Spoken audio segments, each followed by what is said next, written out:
नमस्कार मित्रों, मैं हूं धार्विश कुमार। आप देख रहे हैं राजनीतिक गुरु चैनल। आपका इस चैनल पे हार्दिक स्वागत है। आज दिनांक 8 अप्रैल 2020 है और आज हम इस वीडियो में बात करेंगे कि कोरोना डिसीज के लिए जो भारत सरकार ने अपने पूरे देश में लॉकडाउन जारी कर रखा है, उसके लिए कि क्या ये लॉकडाउन जो है 21 दिनों के लिए रखा गया था, यानी 3 सप्ताह के लिए, और ये लॉकडाउन जो है 21 दिन 14 अप्रैल को पूरा होता है।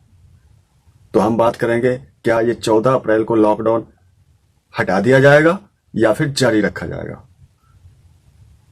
अभी तक जितने भी सूत्र हैं या न्यूज चैनल हैं या फिर नेता हैं या फिर जो भी कार्यालय है, तो वहां से कुछ भी क्लियर पता नहीं चल रहा। अफवाह बन के ये आ रहा है कि ये लॉकडाउन आगे जारी रखा जाएगा, तो कहीं पता चल रहा है नहीं, ये जारी नहीं रखा जाएगा।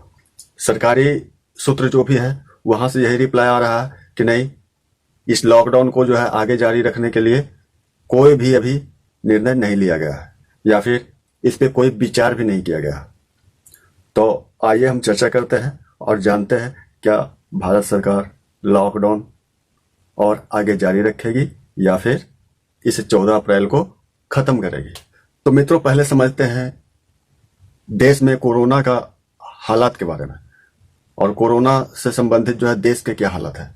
देश में कोरोना से संक्रमित कुछ संस्थाओं का आंकड़ा है, फिलहाल 5600 से अधिक संक्रमित लोग हैं और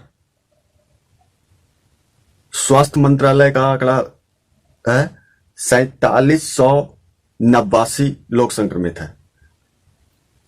संस्थाओं का के आंकड़ा के अनुसार 180 लोगों की मृत्यु हो चुकी है एवं स्वास्थ्य मंत्रालय के अनुसार 149 लोगों की मृत्यु हो चुकी है। कुछ संस्थाओं ने जो सर्वे किया है उनके अनुसार 477 लोग ठीक हो चुके हैं। स्वास्थ्य मंत्रालय के रिपोर्ट के अनुसार 410 लोगों को ठीक किया जा चुका है और इन दोनों के आंकड़ों के अनुसार 485 लोग आज के तारीख में यानी कि 8 अप्रैल को 24 घंटे के अंदर 485 नए संक्रमित मामले नए आए हैं। तो ये दो तरह के जो आंकड़ों का हम चर्चा कर रहे हैं, एक कुछ संस्थाओं ने सर्वे किया था, दूसरा जो स्वास्थ्य मंत्रालय है उसमें थोड़ा सा अंतर है और हमारे अनुसार अंतर है। वास्तविक आंकड़ा कुछ आगे या पीछे भी हो सकता है। तो हमारे पास जो आंकड़ा है मित्रों, मैं उसके अनुसार बात कर रहा हूं। हमारे दिए गए आंकड़े में और वास्तविक आंकड़ों में थोड़ा बहुत का अंतर हो सकता है। तो सबसे ज्यादा संक्रमित राज्य महाराष्ट्र है। महाराष्ट्र में 1000 से ऊपर यानी 1018 लोग संक्रमित पाए गए हैं अब तक, जिसमें 79 यानी 79 संक्रमित लोगों को ठीक किया जा चुका है। 64 लोगों की कोरोना की वजह से मृत्यु हो चुकी है। अब दूसरे नंबर पे तमिलनाडु है। तमिलनाडु में 690 संक्रमित मामले अब तक शुरुआत से पाए गए हैं, जिसमें 19 लोगों को ठीक किया जा चुका है और 7 लोगों की मृत्यु हो चुकी है। तीसरे नंबर पे दिल्ली का आता है, जिसमें अब तक 576 मामले आए हैं, जिसमें 21 संक्रमित लोगों को ठीक किया जा चुका है और 9 लोगों की मृत्यु हो चुकी है। मित्रों, चौथा नंबर पे आता है नाम तेलंगाना का, जहां 427 संक्रमित मामले अब तक आ चुके हैं, जिसमें 35 लोगों को ठीक किया जा चुका है और 7 लोगों की मृत्यु हो चुकी है। 5वां नंबर दर्ज किया गया है मित्रों उत्तर प्रदेश का, जहां अब तक 343 मामले दर्ज किए गए हैं। 26 लोगों को ठीक किया जा चुका है और 3 मृत्यु हो चुकी है। 6ठे नंबर में है केरल, जहां 336 मामले अब तक दर्ज किए गए हैं और 70 लोगों को ठीक किया जा चुका है, पर 2 लोगों की मृत्यु हो चुकी है। संक्रमण वृद्धि का गति हम देखते हैं तो राज्यवार इस प्रकार है।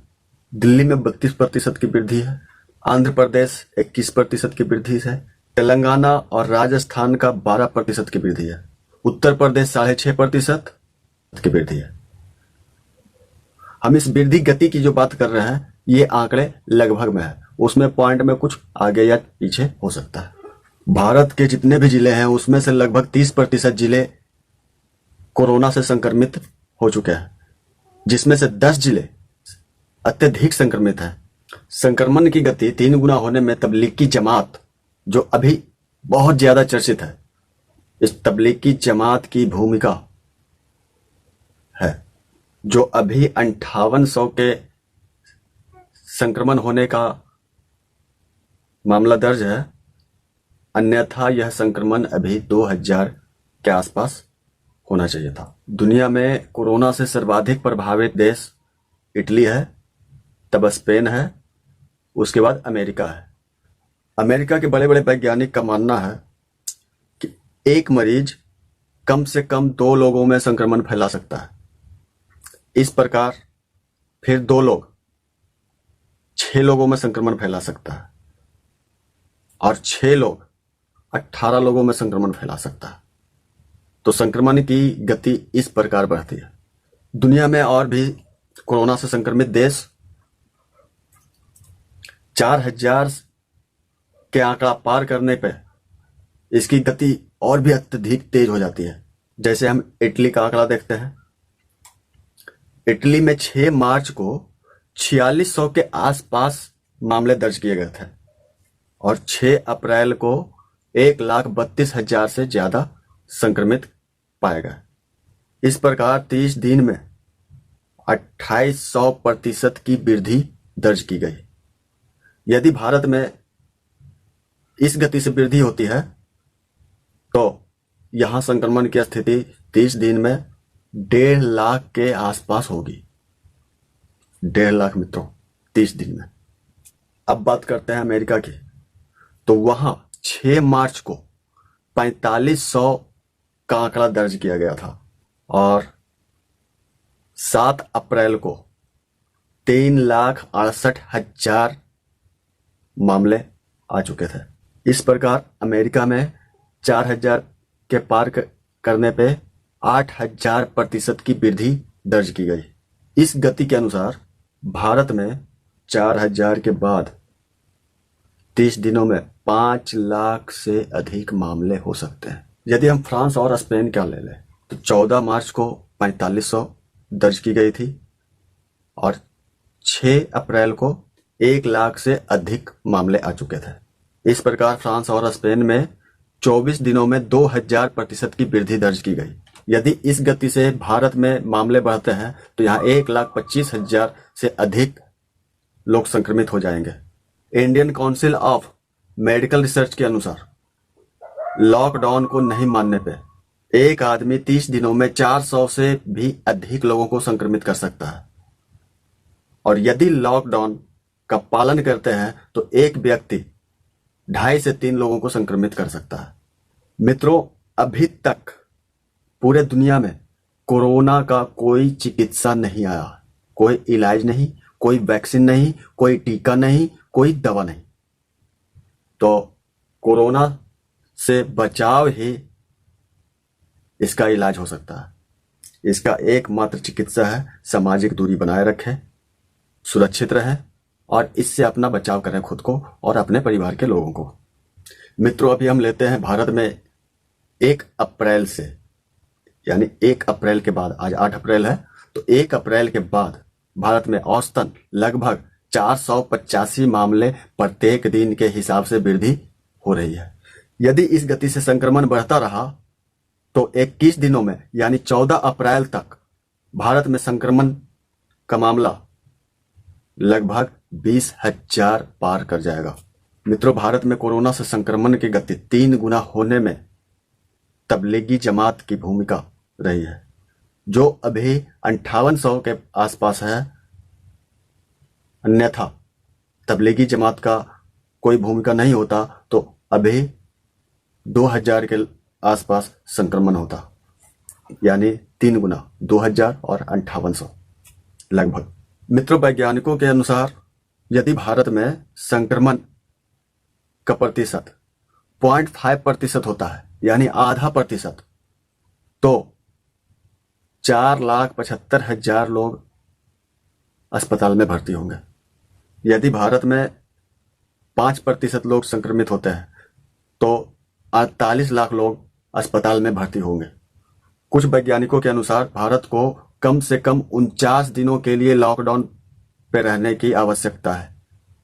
चेन्नई के इंस्टीट्यूट ऑफ मैथमेटिकल साइंसेज और ब्रिटेन के कैम्ब्रिज यूनिवर्सिटी के अनुसार भारत में 21 दिनों में संक्रमण में कमी तो आएगी, पर 21 दिनों के बाद जैसे ही प्रतिबंध हटाए जाएंगे तो संक्रमण में बहुत तेजी से वृद्धि हो सकती है। इनके अनुसार भारत में लॉकडाउन का 3 स्थिति बनता है, जिसमें पहली स्थिति यह है कि पूरे देश में लगातार 49 दिनों का लॉकडाउन जारी रखा जाए। दूसरा स्थिति यह बनता है कि जो राज्य अत्यधिक प्रभावित हैं उनमें लॉकडाउन जारी रखा जाए और बाकी के क्षेत्रों में धीरे धीरे छूट दी जाए। तीसरा स्थिति यह बनता है कि जिन जिलों में संक्रमण का शिकायत या प्रभाव ज्यादा है उन जिलों में लॉकडाउन जारी रखा जाए और बाकी के क्षेत्रों में धीरे धीरे छूट दी जाए। कुछ दिनों से एक और न्यूज चर्चित है। इंग्लैंड के पीएम 55 वर्षीय बोरिस जॉनसन जो कोरोना से संक्रमित पाए गए, उनके हालात में कोई सुधार नहीं हुआ। संक्रमण के कारण उन्हें आईसीयू में भर्ती किया गया है। कुछ शोधकर्ताओं के द्वारा भारत में लॉकडाउन के लिए यानी कोरोना संक्रमण से मुक्ति पाने के लिए 3 मॉडल तैयार किए हैं।